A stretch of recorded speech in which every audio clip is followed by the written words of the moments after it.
what would your life have to look like in order for it to justify itself to you?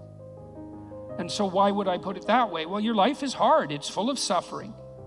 It's full of malevolence, for that matter. It's full of malevolent suffering. That's coming for sure. And that's a heavy burden to bear. And you might say, well, it's so heavy that nothing at all could possibly justify it. And I think that's not a productive attitude. I think if you watch your life, you see that there are things that will grip you that do appear to justify the weight of existence.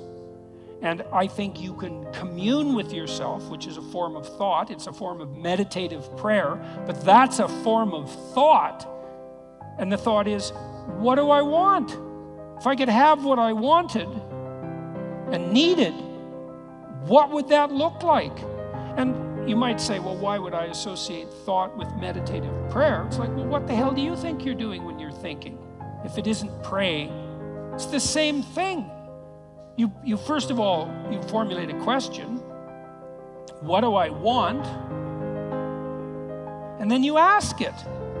And you might say, well, who are you asking? Well, you're asking yourself. That would be the classic modern answer. It's like, well, if you're the person with the answer, why did you have to formulate the question?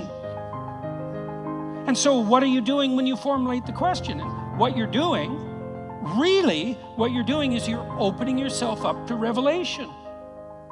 And you might say, revelation from what? And that's a good question, no doubt about it. But in some sense, it's a revelation from the ground of being itself. You know, you ask yourself a question. If I could have what I needed and wanted, what would that look like?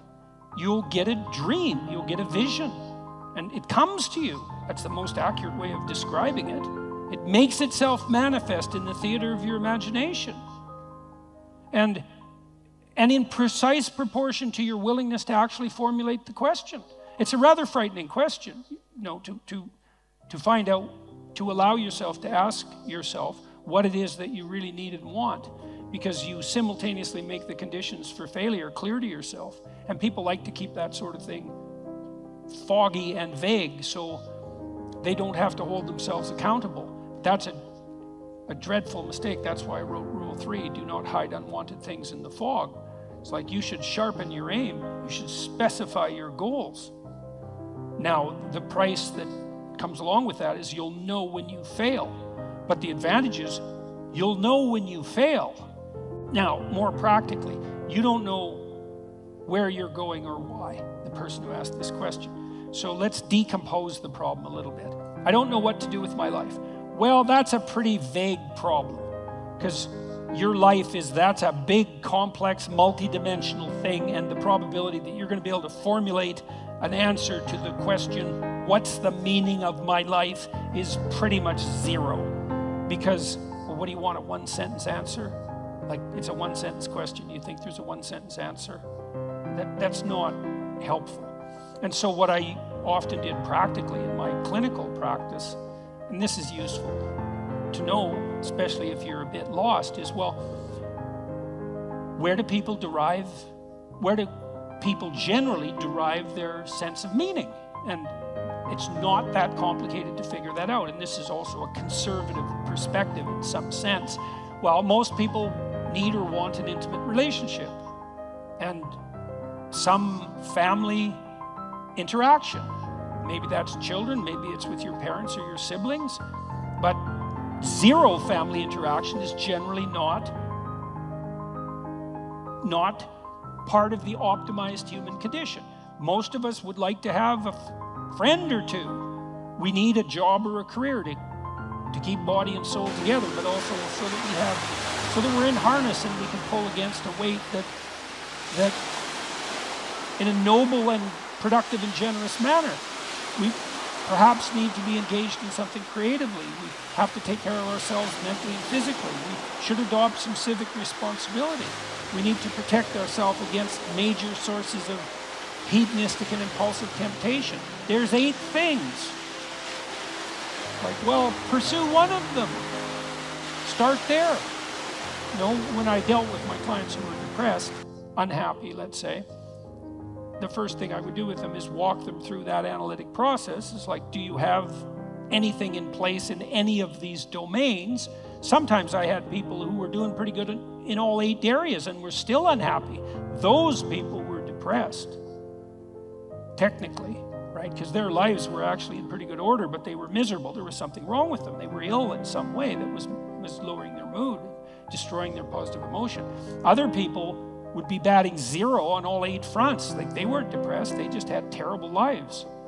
And so really, and so what I would do with those people is, well, look, like, here's 8 things that aren't in place in your life. It's no bloody wonder you're miserable and everything seems meaningless except for the suffering, because that's a meaning too. It's like, why don't we start working incrementally in a few of these areas, and then we can just evaluate and see if that's helpful. And it's almost invariably helpful, you know. And part of that is, well, specify. You ask yourself, well, what do I need that I don't have? Well, maybe I'd like to have a partner.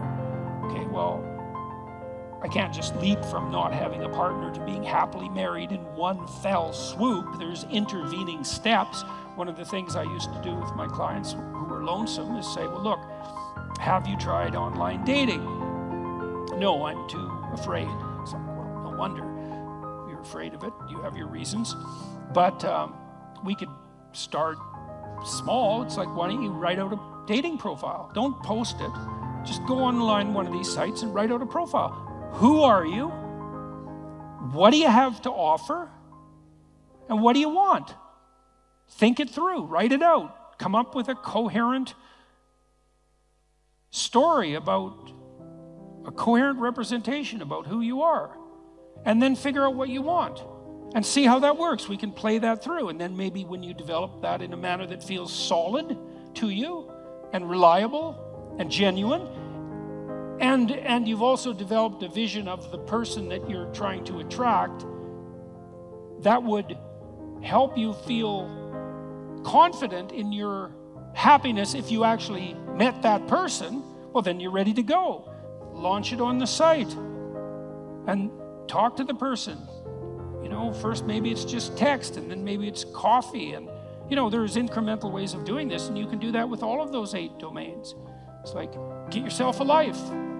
And if you're firing on all cylinders in all 8 dimensions and you're still depressed, and this is a specific answer to the person formulating this question, if you're still unhappy, you should probably go see someone, because you're probably sick. You know, if you've got all of those, if you have all that skill and you have all those relationships and activities in place, and you still are suffering an excess of anxiety and pain and insufficient hope and motivation, it's highly probable that something's afflicting you that's in the nature of an illness.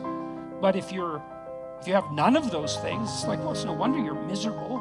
Misery is the default human condition in the absence of sustaining meaning, just like hunger is the default condition in the absence of food.